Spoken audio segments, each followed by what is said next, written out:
Assalamualaikum warahmatullahi wabarakatuh. Video kali ini adalah alur cerita film horor yang berjudul The Bridge Curse Ritual. Sebuah film yang menceritakan tentang sekelompok mahasiswa yang menguji game di sebuah gedung angker. Tapi sebelum saya mulai ceritanya, jangan lupa ya buat teman-teman yang belum subscribe, ayo di subscribe dulu channel Kita Film. Seorang pemuda yang bernama Kai sedang melakukan penelusuran di sebuah universitas yang bernama Universitas Yang Mingsan, dan sekolah itu memiliki sebuah gedung angker yang bernama Gedung Daren. Dengan membawa sebuah lampu yang disebut dengan lampu darah, Kai mulai masuk ke dalam lift yang katanya sering ada kejadian-kejadian aneh. Saat berhenti di sebuah lantai, tiba-tiba ada sesuatu yang menyerangnya. 3 tahun setelah kejadian itu, Kai sekarang masih dalam kondisi koma. Sekelompok mahasiswa Universitas Yang Mingsan sedang membuat sebuah game augmented reality atau game yang berdasarkan dunia nyata, dan Kai dulu ternyata sedang menguji game itu. Salah satu dari mereka adalah adik Kai yang bernama Ting. Saat itu Kai sedang menguji sebuah game yang berjudul Game Gedung Berhantu. Ting berkata kepada Kai yang sedang koma kalau game itu akan segera selesai. Dia meminta kakaknya segera bangun agar mereka bisa datang ke acara peluncuran bersama-sama. Ting lalu terkejut karena fotonya tiba-tiba terjatuh. Dia lalu membuka tas Kai dan menemukan kertas rancangan Gedung Daren. Ting juga membaca buku milik Kai yang berisi tentang ritual untuk melakukan pengujian di Gedung Daren. Saat di lift, Ting terkejut karena ada sosok yang sedang mengikutinya. Ting dan teman-temannya sedang melakukan presentasi tentang game mereka di depan perwakilan perusahaan.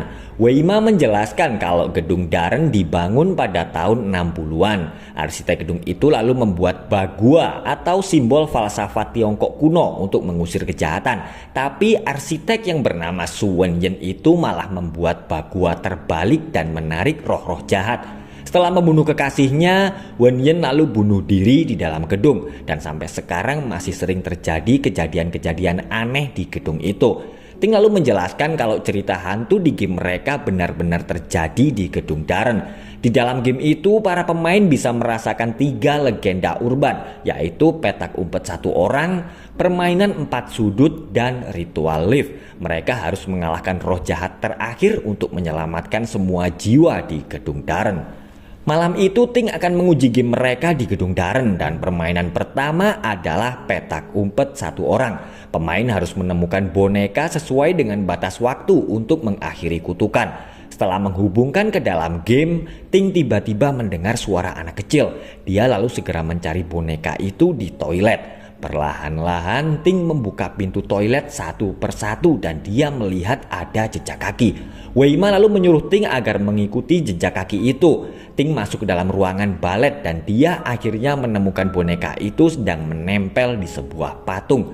Tapi sebelum Ting mengambilnya, ada hantu yang tiba-tiba mengambil boneka itu. Sekarang Ting harus bersembunyi agar dia tidak tertangkap dalam 30 detik. Setelah berhasil melakukan pengujian, Weima menyuruh Ting untuk segera kembali. Tapi Ting merasa ada yang aneh karena ada patung yang tiba-tiba bergerak padahal game sudah berakhir. Dan dia pun langsung ketakutan karena patung itu menyerangnya. Weima dan yang lain lalu segera menjemput Ting karena mereka melihat ada yang tidak beres. Seorang satpam yang bernama Wen Deji lalu mendatangi mereka. Dia menyuruh Ting dan teman-temannya untuk segera pergi meninggalkan gedung itu. Sebelum pergi, Ting mengambil foto bekas cakaran yang ada di pintu. Sesampainya di rumah, Ting berpikir kalau jiwa Kai sedang terjebak di dalam Gedung Daren. Diam-diam dia pergi ke Gedung Daren dan mengikuti apa yang dulu Kai lakukan. Tapi Ting heran kenapa tidak terjadi apa-apa setelah dia menekan kombinasi angka-angka lantai. Ting segera menghidupkan lampu karena ada 2 orang yang masuk ke dalam lift. Tapi setelah melihat mereka, Ting merasa kalau 2 orang yang masuk ke dalam lift itu bukanlah manusia. Ting langsung berlari ketakutan karena hantu penunggu gedung itu akan menyerangnya, dan dia lalu bertemu dengan Deji. Ting menjelaskan kepada Deji kalau dia ke gedung itu karena ingin mencari lampu milik kakaknya yang digunakan untuk menyelesaikan game. Ting yakin Kai akan kembali sadar kalau dia bisa menyelesaikan game itu, tapi Deji tetap menyuruh Ting untuk segera pulang. Besoknya Ting memberitahu Weima kalau dia harus menemukan lampu milik kakaknya. Teman Ting yang bernama Lizzie lalu heran karena Ting berkata kalau kakaknya masih ada di gedung Darren. Sementara itu Deji seperti tidak berani keluar dari area gedung. Melihat Deji yang bertingkah aneh, Ting lalu segera mengikutinya. Dia akan mengantarkan makanan milik Deji yang tertinggal di depan pintu. Ting lalu memohon agar Deji membantunya untuk menemukan lampu milik kakaknya.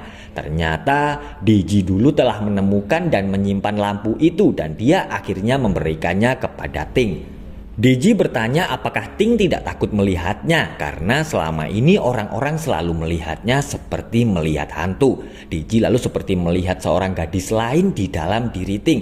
Dia tiba-tiba memeluk Ting sambil memanggil sebuah nama, yaitu Bu Rumeng. Beruntung Weima dan yang lain segera datang. Deji lalu meminta maaf karena dia seperti melihat orang lain.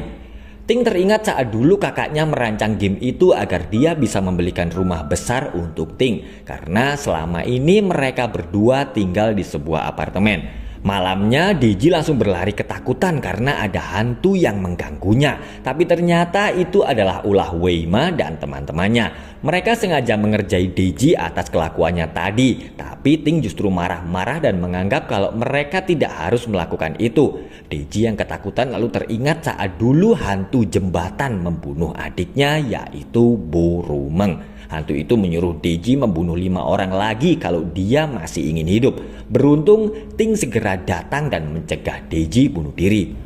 Atas kelakuannya tadi, Hong dan Jin En lalu meminta maaf kepada Deji. Ting berkata kalau dia telah menemukan buku catatan milik kakaknya dan lampu itu ternyata bisa untuk mengusir roh jahat. Ting lalu bercerita kalau dia telah 2 kali bertemu dengan hantu di gedung Darren, yaitu saat menguji permainan petak umpet dan ritual lift.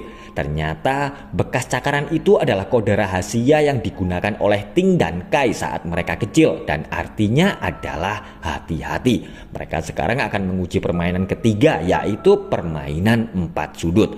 Karena Lizzie merasa ketakutan, Deji lalu akan menggantikannya dalam permainan itu. Ting, Weima, Jin En, dan Deji akan mengikuti permainan. Sementara Hong dan Lizzie akan berjaga-jaga di ruang panel. Dalam permainan itu, setiap orang harus ke sudut ruangan dan menghadap dinding setelah lampu dimatikan. Para pemain harus menghindari serangan dan pergi ke orang berikutnya sambil menepuk bahunya dan mengucapkan nama mereka. Saat di sudut kosong mereka harus batuk dan menyalakan dupa. Para pemain harus memanggil roh jahat dalam game untuk menyelesaikan permainan itu. Deji mulai berjalan sambil menghindari serangan dan dia sampai di tempat Weima. Mereka harus melakukan itu selama 4 putaran. Saat putaran terakhir, Lizzie melihat ada orang yang berjalan di belakang Ting. Permainan itu mulai kacau karena Ting berjalan keluar jalur. Sementara itu, Hong dan Lizzie langsung panik karena ada sesuatu yang menuju ke arah mereka. Deji, Weima, dan Jin En segera mencari Ting yang menghilang. Tiba-tiba ada hantu wanita yang berlari dan memeluk Weima. Lizzie mendapat telepon dari nomor yang tidak dikenal dan dia pun langsung ketakutan karena penelpon itu sedang ada di belakangnya. Roh jahat penunggu gedung lalu datang menyerang Ting dan teman-temannya. Deji ketakutan karena melihat roh jahat itu akan mengambil jiwa Ting. Tapi Deji tidak ingin mengulangi kesalahannya dulu saat dia meninggalkan adiknya yang sedang dalam bahaya. Deji segera menyalakan lampu darah dan akan melemparnya ke roh jahat itu. Tapi ada sesuatu yang tiba-tiba menahannya. Deji lalu berhasil melepaskan tangannya dan dia melempar lampu itu ke roh jahat. Saat minyak lampu itu bocor, tiba-tiba terjadi sesuatu kepada Kai.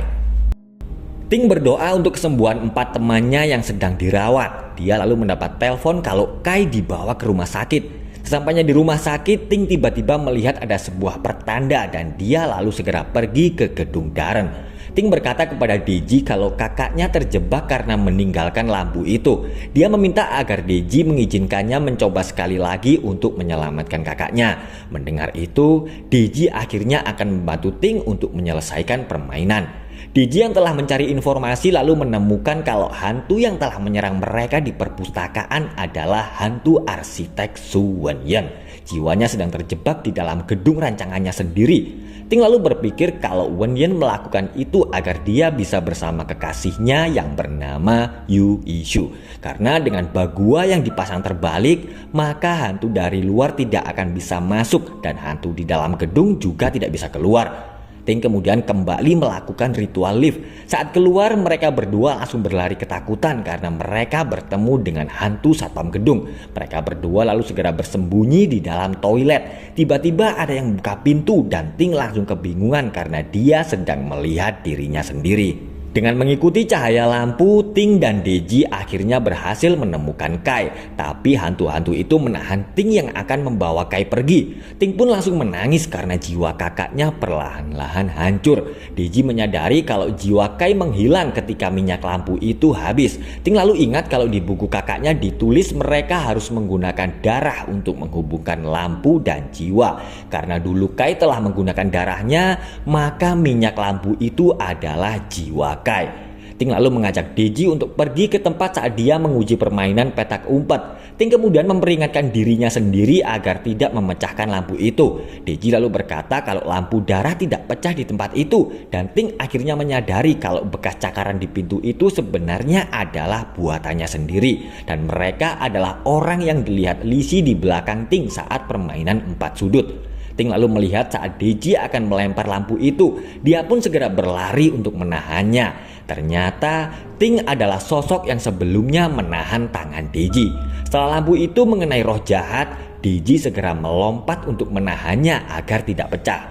Hantu Wenyan tiba-tiba mengejar dan menyerang Ting. Saat Ting sedang dalam bahaya, Kai tiba-tiba datang sambil membawa lampu darah. Deji mengajak mereka berdua segera masuk ke dalam lift agar bisa keluar dari situ. Tapi Kai tiba-tiba berhenti karena kalau mereka masuk ke dalam lift berarti mereka harus mulai dari awal lagi. Kai akhirnya ikut masuk, tapi pintu lift tiba-tiba macet. Hantu Wenyan datang dan dia akhirnya membunuh Ting dan Kai. Deji yang masih hidup langsung terkejut dan kebingungan karena Kai tiba-tiba datang lagi. Saat Deji pingsan, Kai kembali ke saat dia dulu melakukan ritual di lift. Ternyata semua jiwa yang terjebak di gedung itu akan mengalami siklus tanpa akhir. Kai kembali melihat Ting yang sedang dalam bahaya. Dia lalu tersenyum melihat adiknya dan Kai akhirnya memecahkan lampu itu untuk menghancurkan roh-roh jahat di gedung Darren. Dia telah mengorbankan dirinya agar Ting bisa selamat. Dan setelah itu Kai yang sedang koma akhirnya meninggal dunia. Saat menghadiri upacara pemakaman Kai, Deji tiba-tiba melihat hantu jembatan juga ada di situ. Dia menyuruh Deji untuk membunuh seorang jurnalis yang bernama Su Yulian dan film pun selesai. Oke guys, itulah tadi alur cerita film horor yang berjudul The Bridge Curse Ritual. Terima kasih sudah menonton, sampai ketemu lagi di video berikutnya. Wassalamualaikum warahmatullahi wabarakatuh.